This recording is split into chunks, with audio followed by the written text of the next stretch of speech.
Now we're going to spend just a few minutes to review some fundamentals of the most basic technologies employed in outboards today, two-stroke and four-stroke design.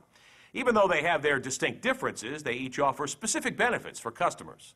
With the knowledge of the key components of two-stroke and four-stroke technology, you'll be able to better apply an understanding of the innovations that Yamaha has introduced over the years in refining these power systems. Yamaha two-stroke and four-stroke outboards use the same basic principles of any internal combustion engine. Compress atomized fuel within an enclosed cylindrical space, ignite it, and the expanding gas releases a significant amount of energy. Repeat these controlled explosions thousands of times a minute, using the created energy to drive a series of pistons and transform that energy into rotation and torque through a crankshaft.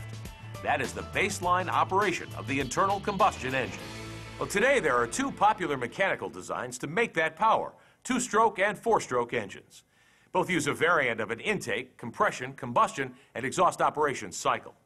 Let's take a look at how they make their power. We'll start with the two-stroke. Now, the term two-stroke means one firing cycle or combustion process is performed for every two strokes, one up, one down, of the piston, or one 360-degree revolution of the crankshaft. Here's what that looks like. In a two-stroke engine, the fuel intake process is called scavenging.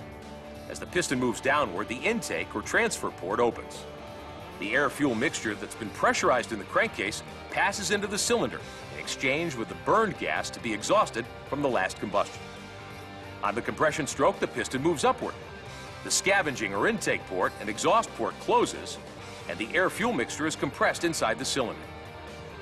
As this happens, the crankcase develops negative pressure, a vacuum, that pulls open one-way reed valves to draw in new air-fuel to enter the crankcase to be pressurized and get ready for the next firing cycle. Just before the piston hits top dead center, a spark from a spark plug causes the compressed fuel to ignite. The near instant